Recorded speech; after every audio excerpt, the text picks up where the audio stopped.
The word Judaism, the word यहूदी, ये words आपको सुनने में तो बहुत आए होंगे, लेकिन आज हम अपनी वीडियो में जानेंगे कि कौन है यहूदी, कौन है बनी इसराइल एंड क्या है जुडाइज्म। आज हम बात करेंगे द हिस्ट्री ऑफ जुडिज्म के बारे में। तो जुडिज्म भी एक इब्राहिमिक रिलीजन है, यानी इसकी शुरुआत भी हज़रत इब्राहिम अलैहिस्सलाम से ही हुई थी। तो हज़रत इब्राहीम अलैहिस्सलाम के बेटे थे हज़रत इसहाक़ अलैहिस्सलाम, और हज़रत इसहाक़ अलैहिस्सलाम के बेटे थे हज़रत याकूब अलैहिस्सलाम। और हज़रत याकूब अलैहिस्सलाम के 12 बेटे भी थे, जो कि जूइश 12 मशहूर ट्राइब्स भी है। क्योंकि हज़रत याकूब अलैहिस्सलाम का दूसरा नाम इसराइल था, तो उनके कबीले को बनी इसराइल कहा जाता था, यानी याकूब के बेटे इसराइल के बेटे बनी इसराइल। और उन्हीं 12 बेटों में से एक बेटे हज़रत यूसुफ अलैहिस्सलाम भी थे। हज़रत यूसुफ अलैहिस्सलाम का वाक़या तो सबको पता ही होगा, लेकिन इस वाक़े के एंड में जब यूसुफ अलैहिस्सलाम के भाइयों पर कहत पड़ता है तो वो सारे भी शिफ्ट हो जाते हैं हज़रत यूसुफ अलैहिस्सलाम के पास। एंड इसी तरह उन्हें मिस्र में गोशा नाम की एक जगह मिल जाती है, जहाँ वो अपना गुजर बसर करने लगते हैं। एंड अब 4 सदियाँ गुजर चुकी है, एंड आज के ज़माने का जो फ़िरौन है फ़ारो रमेसेस II, सो वो हुक्म देता है कि बनी इसराइल के जितने भी लड़के पैदा होते हैं उन्हें डायरेक्ट कत्ल कर दो। एंड इनकी आबादी बहुत ज़्यादा बढ़ रही है, तो उन्हें काम वाम पिलाओ और किसी तरह भी तरह इनकी आबादी को बस रोको। 13th सेंचुरी BC यहाँ पे उभरते हैं एक और लीडर हज़रत मूसा अलैहिस्सलाम, जिनको खुदा ख़ास तौर पे चुनता है। उनको एक ड्यूटी देता है कि वो जाएं और बनी इसराइल की कौम को फ़िरौन के जुल्म और सितम वाली हुकूमत से निकालें, बचाएं और कनान की तरफ लेके चले जाएं। और उसके बाद आपने वो वाक़या जो सुना होगा, जिससे हज़रत मूसा अलैहिस्सलाम अपनी लाठी से समंदर के 2 टुकड़े करते हैं और खुद पार कर लेते हैं, और फ़िरौन का लश्कर जब आता है तो वो बह जाता है, और इस वाक़े को एक्सोडस कहा जाता है। सो बहुत सालों की मेहनत मुशक्क़त के बाद वो पहुंचते हैं फाइनली कनान। एंड कनान पहुंचने के बाद उनका जो लीडर होता है, उनका जो किंग होता है, वो बनता है किंग डेविड, यानी हज़रत दाऊद अलैहिस्सलाम। एंड उन्होंने ही जेरूसलम को कैपिटल सिटी बनाया है। एंड हज़रत दाऊद अलैहिस्सलाम के बाद जब हज़रत सुलेमान अलैहिस्सलाम आए, हज़रत सुलेमान अलैहिस्सलाम ने बनाया पहला टेम्पल अपने लोगों के लिए। सो टेम्पल बनने के बाद जितने भी वहाँ के लोग थे उन सबकी इबादत हो गई सेंट्रलाइज। लेकिन हज़रत सुलेमान अलैहिस्सलाम की भी जाने के बाद उनकी जो किंगडम थी वो बढ़ गई 2 हिस्सों में। एंड जब भी किंगडम 2 हिस्सों में बढ़ती है तो किंगडम हो जाती है कमज़ोर, एंड हमेशा कमज़ोर रियासतें बेरूरी ताकत का शिकार बन जाती हैं। तो उन 2 किंगडम में से जिनके नाम थे northern kingdom of Israel and southern kingdom of Judah, and Babylonian empire ने किंगडम ऑफ जूदा को फतह करने के बाद उनका जो फर्स्ट टेम्पल था वो जला दिया। तो जूस के लिए सेंटर ऑफ वर्शिप तो खत्म हो गया, क्योंकि टेंपल ही टूट गया। उन्होंने बोला अब तो टेंपल रहा ही नहीं, एक जगह रुक करके इबादत नहीं कर सकते थे। उन्होंने डिफरेंट लोकेशन के ऊपर सिनेगॉग्स बनाना शुरू कर दिया। आम अल्फाज में कहें, जैसे मुसलमानों के लिए मस्जिद है तो उनके लिए सिनेगॉग। फिर आपको तो पता है ताकत हमें शिफ्ट होती रहती है। बेबीलोन एम्पायर के विदिन कभी ना कभी तो खत्म होने ही थे, और वो तब हुए जब पर्शियन किंग साइरस आया 538 BCE में।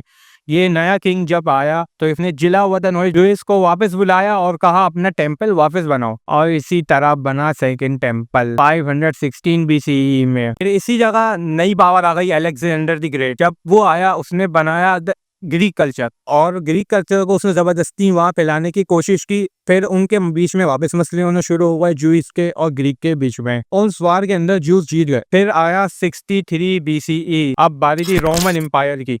रोमन एम्पायर जैसे ही हुकूमत करने लग गए, पहले तो उन्होंने कुछ भी नहीं किया, लेकिन फर्स्ट जूइश वुमेन वॉर के बाद उन्होंने सेकंड टेंपल भी तोड़ दिया। और ये तो कुछ भी नहीं, रोमन ने जूइस का उधर रहना ही बैन कर दिया, और वो लोग उधर से मुख्तलिफ जगहों पे चले गए। कोई बेबीलोन चला गया, कोई यूरोप चला गया, कोई पर्सिया चला गया, और इस सब को बोलते हैं जूइश डायस्पोरा। सो बेसिकली जूज अब मुख्तलिफ मुल्कों में जाके वहाँ की सिर्फ माइनॉरिटीज बन के रह गए थे। तो अब टाइम है रबाइनिक जुडाइज्म का।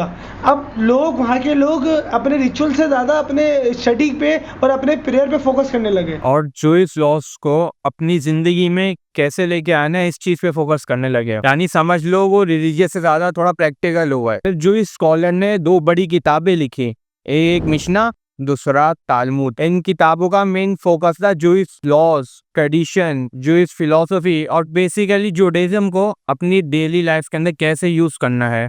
ये इन किताबों का मेन फोकस था। 8th सेंचुरी, अब ये टाइम है इस्लाम के गोल्डन एज का।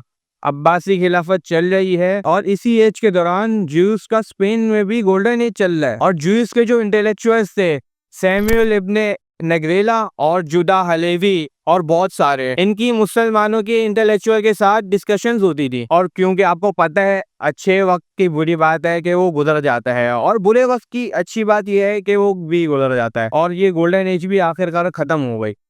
अब आ जाते हैं मॉडर्न एरा पर, 18th और 19th सेंचुरी पर। ये टाइम है जूश एनलाइटमेंट का। मतलब इस टाइम पे लोग जूश यूरोप एक डिफरेंट जगह में रह रहे हैं। यूरोप की सोसाइटी के अंदर भी वो बहुत अच्छे तरीके से घुल मिलने लगे।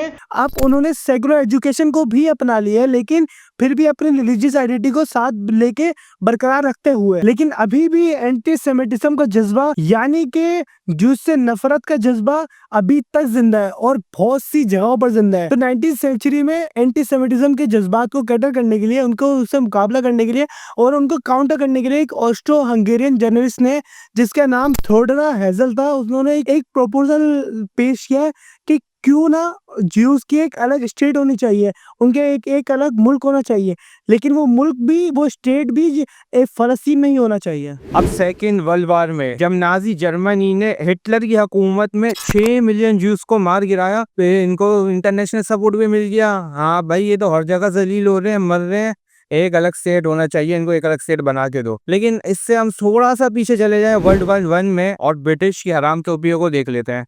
1915 से लेकर 1916 के दरमियान ब्रिटिश अरबों से वादा करते हैं कि अब अगर आप हमारा साथ दें, ओटोमान एम्पायर के खिलाफ लड़ें, और हम आपको बहुत ज्यादा जमीनें देंगे उसके बदले में। और कहाँ देंगे? यही कहीं फलस्तीन में। कितनी देंगे, कहाँ देंगे, ये सब एक से एक प्रॉमिस था, और इसको कहते हैं मैकमहन हुसैन कॉरेस्पॉन्डेंस।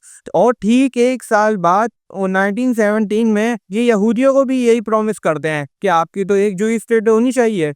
कहाँ होनी चाहिए? वो भी यही फलस्तीन में होनी चाहिए, और उस वादे का नाम था the Balfour declaration. Point to be noted कि यहाँ पर जो पहले अरब रहते थे उनसे कंसल्ट नहीं किया गया। खैर भाई, करकुरा के 1947 का टाइम आया, ये लोग यूएन को बोलते हैं कि चलो भाई एक नक्शा बना के दो, इन लोगों को भी यहाँ पर सेटल करना है। पर यूएन ने जो नक्शा बना के दिया उसके हिसाब से 55% जमीन जाती थी जूस को, वहाँ पे जो मुसलमान अरब थे, जाहिर है उन्होंने बोला कि भाई एक तो हमारी जमीन है, ऊपर से हम ही को कम दे रहे हो, उनको ज्यादा दे रहे हो, ये तो गलत बात है, ऐसा तो नहीं होगा। तो वहाँ पे हुई जंगें शुरू। 1947 से नक्शे के बाद आज तक 78 ईयर्स गुजर चुके हैं, पर ये कॉन्फ्लिक्ट हल नहीं हो रहा। इतने जंगे हुए थे, लोग मर गए, इतने जेनोसाइड्स हो गई, कितनी जंगे पर हो गई, नहीं हल हो रहा। कितनी जेनोसाइड्स हो गए आपके सामने है। ये चीज नोट करना है, ब्रिटिश वाले जहाँ भी आते हैं वहां से निकल जाते हैं, तो सदियों के कॉन्फ्लिक्ट वहां पे छोड़ के चले आते हैं। कभी मरो, लड़ो, खपो, जो करना है करो, हमें नहीं पता, हम तो जा रहे हैं। अब इंडिया पाकिस्तान का ही आपके सामने एक ताज़ा मिसाल। Hope you like this video, और आपको ये वीडियो थोड़ी सी अच्छी है तो लाइक, शेयर और सब्सक्राइब, वो तो आप कर नहीं सकते, लेकिन मास्क का थोड़ा अच्छे दे दीजिएगा। तो आज के लिए इतना ही। अल्लाह हाफिज। वैसे आप लोगों ने एक बात नोट करी, अगर हम मुस्लिम की हिस्ट्री देखें तो मुगलों ने 600 साल हुकूमत करी, ऑटोमन एम्पायर ने 850 साल हुकूमत करी, आज़ा उमर फारूक रज़ियल्लाहु उन्होंने 22 लाख मुरब्बा मील में हुकूमत करी। बिल्कुल शानदार हिस्ट्री गई है माशाल्लाह से हमारी। लेकिन अगर आप जूस की हिस्ट्री देखें तो जलील लोग ख्वाटी होते हुए आ रहे हो जब से लेकर अभी तक। कभी इधर मर रहे, कभी उधर मर रहे, कभी उन्होंने निकाल दिया, कभी उन्होंने निकाल दिया, कभी हमें ये जला दिया, उन्होंने वापस बुला लिया, हाँ भाई टेम्पल बनाओ, फिर दूसरे ने आके फिर जला दिया। बोले हाँ भाई, कभी बेबीलोन में मर रहे हैं, कभी यूरोप जा रहे हैं, कभी कहीं जा रहे हैं। यही होता जा रहा है बस। अभी तक यही हो रहा है। अभी फलस्तीन बैठ के बैठे हुए